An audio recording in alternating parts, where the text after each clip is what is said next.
말씀으로 동행하라 두 번째 시간입니다. 자, 먼저 사진을 한번 보실래요? 네. 여리고성을 복원한 모습입니다.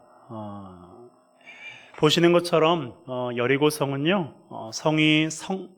성벽이 두 개로 바깥쪽과 안쪽 두 개로 되어 있습니다. 바깥쪽의 성벽의 높이는 약 4에서 5m 정도가 되고요. 안쪽의 성벽의 높이는 약 2m입니다. 폭이 2m고 높이가 6에서 8m 정도가 돼요. 그야말로 웬만해서는 정복할 수 없는 요새라는 정평이 나 있던 성이었고요. 그런데 그런 곳이 이렇게 견고하게 세워졌던 이 여리고성이 무너진 겁니다.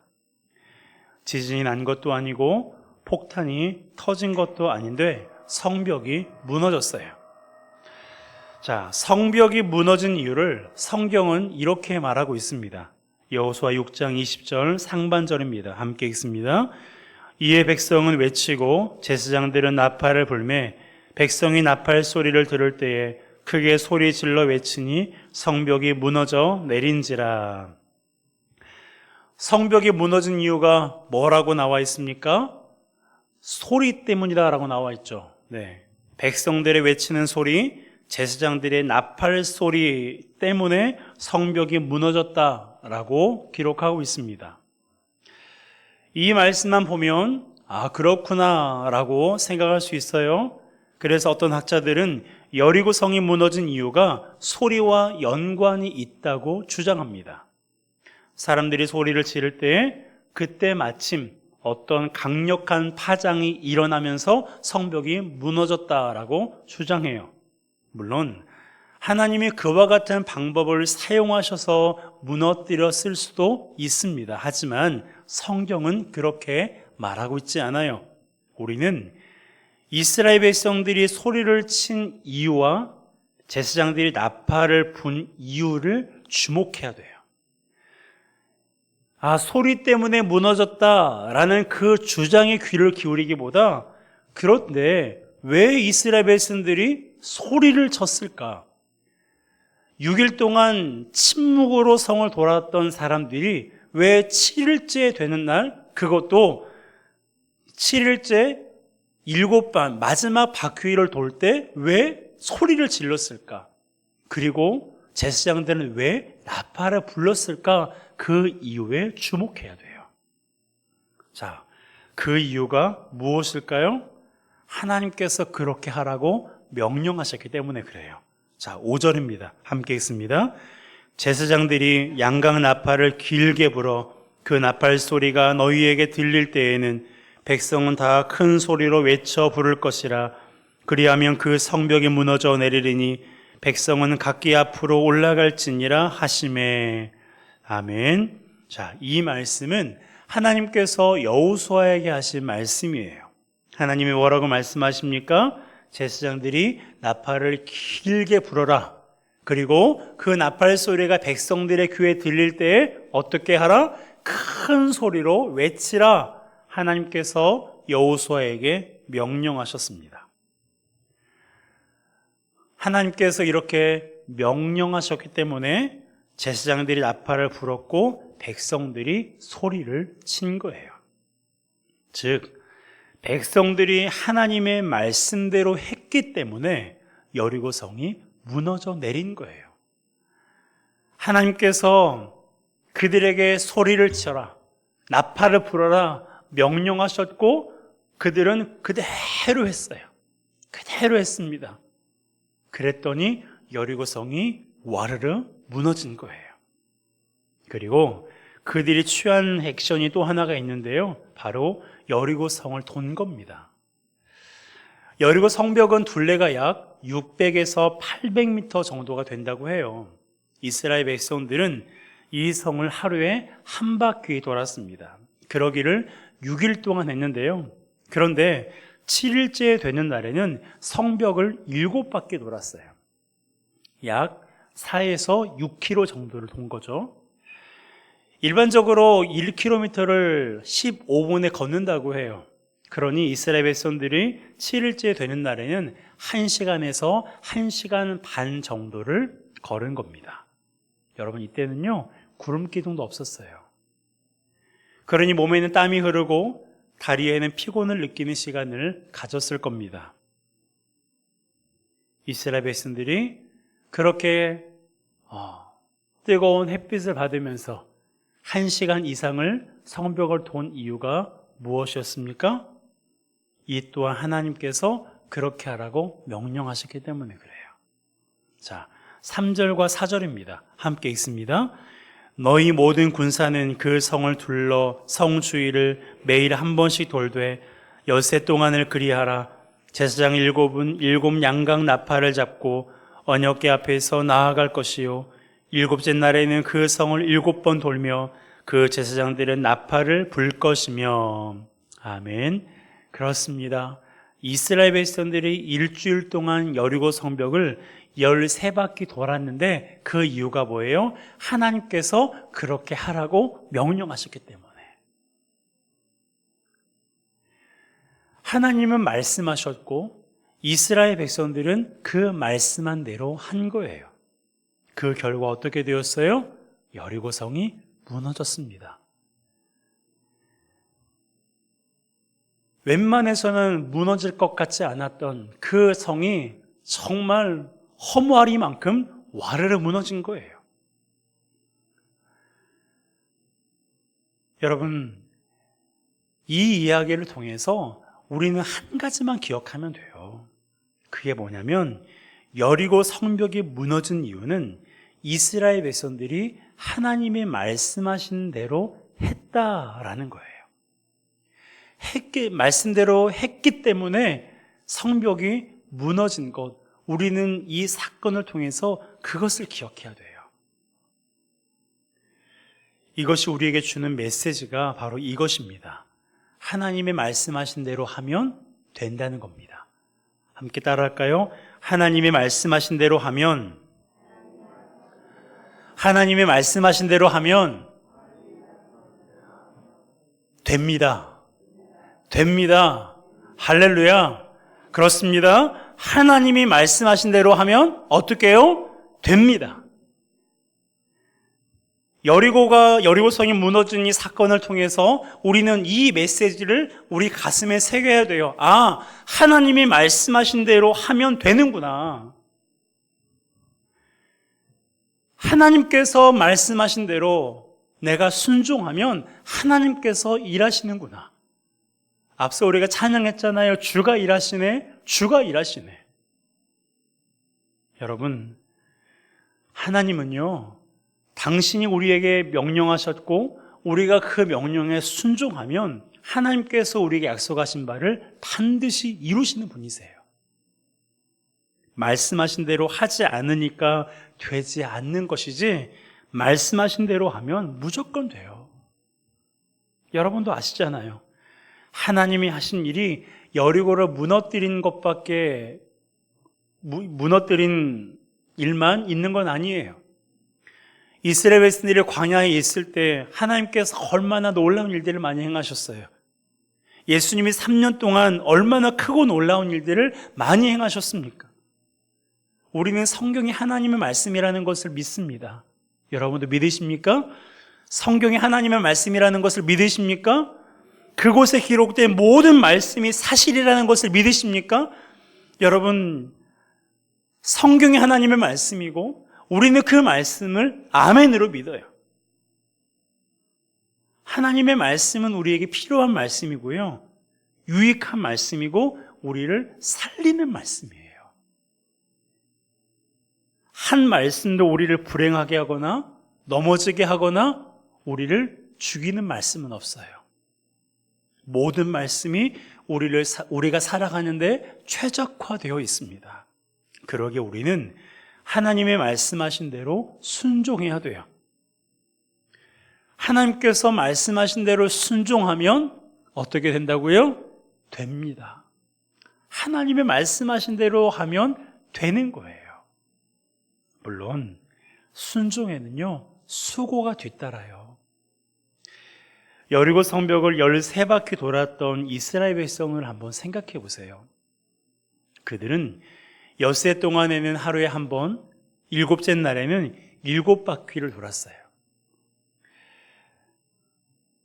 그래도 하루에 한 바퀴는 돌만 하잖아요. 한 600에서 800m 정도 되니까. 그런데 7바퀴 돌 때를 생각해 보세요. 말씀드렸잖아요. 햇볕이 뜨거운 상황에서 1시간 이상을 성벽을 돈 거예요.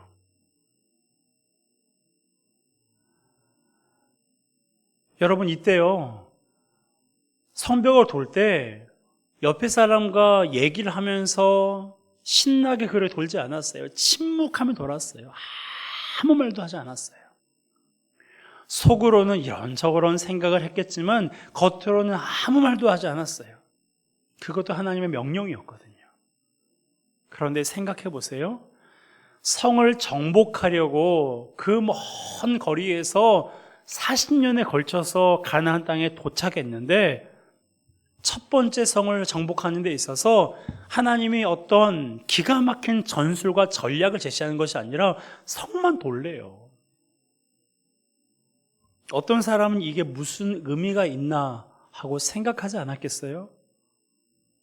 그도 그럴 것이, 어느 정도 돌았으면 성벽에 무슨 변화가 생기든지, 아니면 한 바퀴, 두 바퀴 돌 동안 그들이 눈에 보일 정도의 어떠한 그런 변화가 있어야 될 텐데 아무런 변화도 없었어요. 무너질 만한 아무런 조짐이 없었습니다. 우리도 그럴 때가 있잖아요. 가족의 구원을 위해서 열심히 기도는 하는데 가족들이 아무리 변화가 없어요. 지금도 나만 교회 다니고 있는 거예요. 자식을 위해 기도하는데 나아질 기미가 없고, 평안을 위해 기도하는데 내 마음은 오늘도 불안하고, 건강을 위해 기도해도 기력은 좀처럼 돌아오지 않고, 영적인 성장을 위해 기도해도 늘 제자리 걸음을 하고 있는 것처럼 느껴질 때가 있지 않습니까? 여러분, 이런 상황에서 우리가 해야 할 일이 무엇일까요?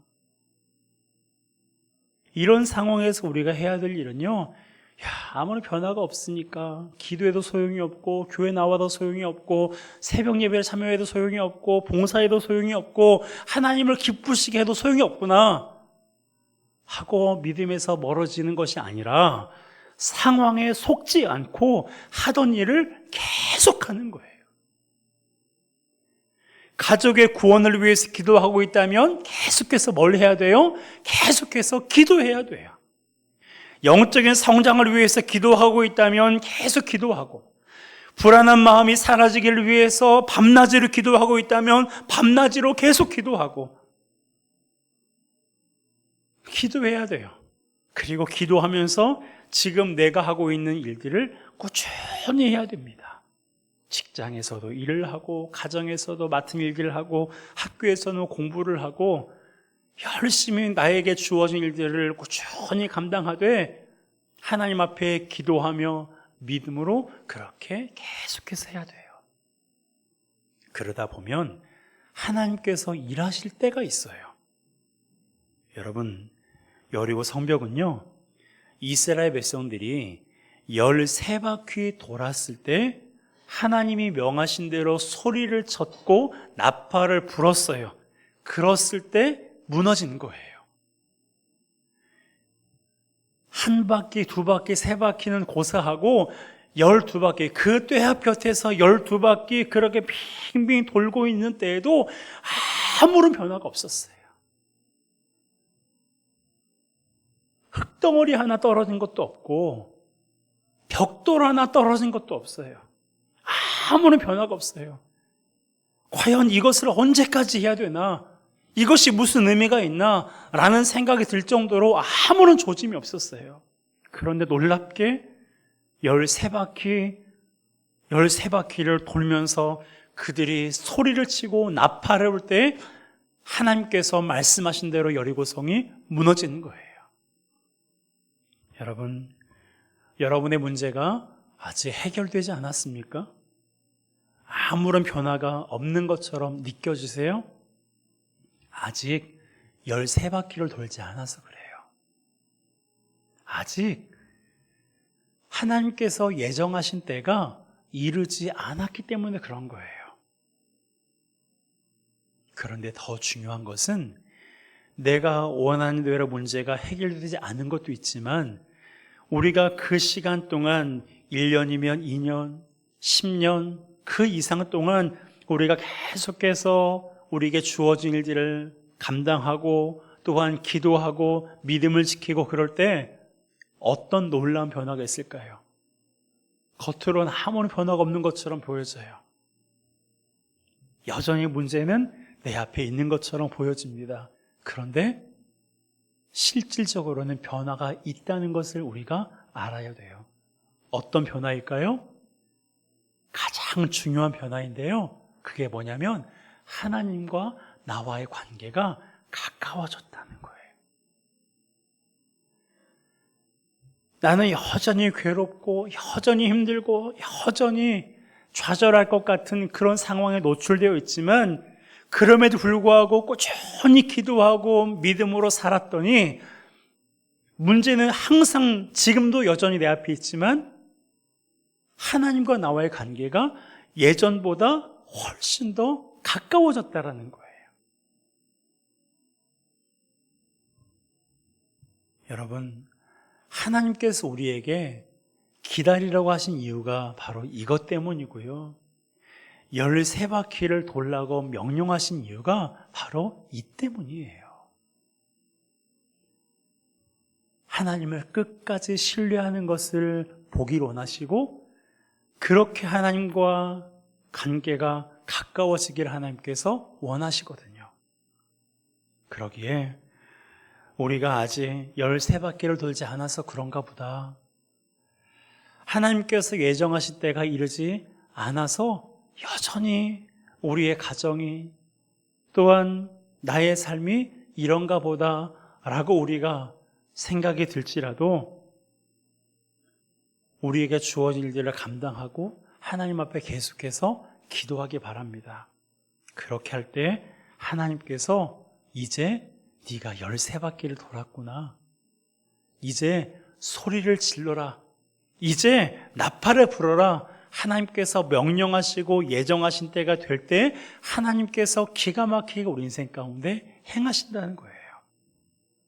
그러니 오늘도 하나님께서 나에게 무엇을 말씀하시는지 꼭 들으시기 바랍니다. 매일매일 말씀으로 주님과 동행해야 돼요. 그러면 하나님께서 예정하신 때가 되었을 때 우리를 가로막고 있던 견고한 여리고 성벽이 완벽하게 무너집니다. 여러분, 당시에 여리고에 살고 있었던 사람들은 제대로 싸워보지도 못하고 성을 빼앗겼어요. 완전히 무너졌거든요. 누가 하셨습니까? 여호와께서 하셨어요. 하나님께서 여호수아를 통해서 이스라엘 백성들을 통해서 당신의 일을 하신 것입니다. 여러분, 하나님은 저와 여러분들을 향한 놀라운 계획을 가지고 계세요. 여러분, 사람이 만든 것도 아무짝에도 쓸모없는 것을 만들지 않습니다. 여기에 있는 유리잔, 그리고 우리가 흔히 한 번 쓰고 버리는 그런 일회용품이라도 쓸모가 있기 때문에 만들지 않습니까? 아무짝에도 쓸모없는 것은요, 만들지 않아요. 하물며 우리 하나님은 오죽하시겠습니까? 내가 나를 생각했을 때 나는 정말 아무짝에도 쓸모가 없다라고 그렇게 생각이 된다면 여러분, 그것은요, 하나님을 모욕하는 거예요. 하나님을 알지 못하는 거예요. 하나님은 쓸모가 있기 때문에 우리를 지으셨고요. 우리를 사용하기 때문에 지금까지 우리를 이곳에 머물러 있게 하시는 거고 우리에게 생명을 있게 하시는 거예요. 여러분, 하나님은 우리를 통해서 당신이 하고자 하시는 그 일들을 행하기를 원하십니다. 그 일이 무엇인지 우리는 잘 몰라요. 잘 모르니까 어떻게 해야 돼요? 지금 내가 하고 있는 일들을 충실하게 하면서 기도하고 믿음으로 살아가야 돼요.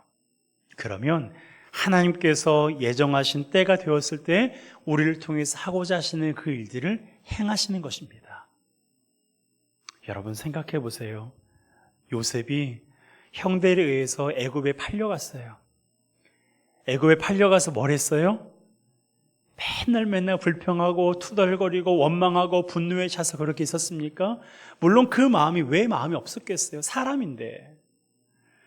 그런데 그 마음이 그 안에 있을지라도 그에게 주어진 일, 종으로서의 일, 역할, 그리고 감옥에서의 그런 역할, 또한 총리로서의 역할들을 충실하게 수행했어요. 그러면서 동시에 그가 어떻게 했습니까? 성경에 보니까 하나님께서 그와 함께 하셨어요. 그 말은요, 요셉이 하나님과 함께 했다는 거예요. 형들에게 팔려서 애굽의 종이 되었는데, 억울하게 감옥에 갔는데, 그 가운데서도 그는 하나님과 함께 했다는 거예요. 그랬더니 하나님께서 그를 애굽의 총리로 세우셨고, 총리의 그 역할들을 통해서 죽어가는 생명을 살리신 것입니다. 요셉이 그 일을 알았겠어요? 요셉이 나는 장차 애굽의 총리가 될 거라는 사실을 알았을까요? 아니요. 그는 몰랐어요. 하지만 하나님께서는 그를 통해서 그렇게 하시고자 하시는 계획을 가지고 계셨기 때문에 그의 삶을 그렇게 인도하신 것입니다. 우리도 마찬가지예요. 지금 내가 하고 있는 일이 별 볼 일 없고 지금 내가 감당하고 있는 일들이 사람들에게 인정받지는 못하는 것처럼 보여질지라도 하나님이 나에게 주신 일이니 내가 성실하고 충실하게 감당하고 하나님과 함께 할 때 하나님께서 우리를 통해서 당신이 하고자 하시는 일들을 행하시는 거예요. 여러분, 하나님은 여러분을 향한 어떤 계획을 가지고 계시는 것 같습니까? 여러분 알고 계세요? 저는 몰라요. 모르지만 분명한 것은 하나님께서 저를 향한 계획을 가지고 계신다는 사실이에요. 그것은 여러분도 마찬가지고 우리 자녀들도 마찬가지예요. 여러분, 하나님께서 예정하신 때가 되면, 하나님께서 우리를 통해서 하고자 하시는 그 때가 이르게 되면 우리를 가로막고 있던 견고한 여리고 성벽은요 완벽하게 무너지고 하나님께서 그 성을 정복하게 하시는 거예요. 지금까지 기도해 왔는데, 지금까지 견뎠는데 그 정도는 봐야 되지 않겠습니까? 얼마나 오랫동안 가정의 구원을 위해서 기도하셨어요? 얼마나 오랫동안 관계의 회복을 위해서 기도하셨습니까? 그러기에 내가 지금까지 기도한 것이 내 눈앞에 펼쳐질 때까지 하나님께서 내 인생 가운데 크고 놀라운 일을 행하실 것이 분명한데, 그래서 내가 그것을 믿고 여기까지 견뎌왔는데 지금 포기하지 말고 하나님을 더욱더 의지하고 말씀으로 주님과 동행할 때 하나님께서 우리를 통해서 하고자 하시는 그 일들을 행하시는 것입니다. 그러므로 말씀으로 주와 동행하는 우리 모두가 되시기를 주님의 이름으로 축복합니다. 말씀으로 주님과 동행하세요. 하나님의 말씀을 읽으십시오, 묵상하십시오, 암송하십시오, 그리고 순종하십시오. 말씀을 듣는 자가 아니라 말씀을 실천하는 자가 되시기 바랍니다. 하나님은 우리에게 말씀하십니다. 우리는 그 음성을 듣고 하나님께서 말씀하신 대로 살아가야 돼요. 그렇게 할 때 하나님께서 우리를 통해서 하고자 하시는 그 일, 우리 가정을 통해서, 교회를 통해서, 우리의 공동체를 통해서 하고자 하시는 그 일들을 하나님께서 멋지게 행하실 것입니다. 그러므로 이 한 주간도 주와 동행하되 말씀으로 주와 동행하는 우리 모두가 되시기를 바랍니다. 하나님의 말씀을 가까이 하고 하나님께서 나에게 무엇을 말씀하시는지를 귀 기울여 듣고 그 말씀하신 대로 살아가서 이 한 주간도 승리하는 우리 모두가 되시기를 주님의 이름으로 축복합니다. 이 시간 우리가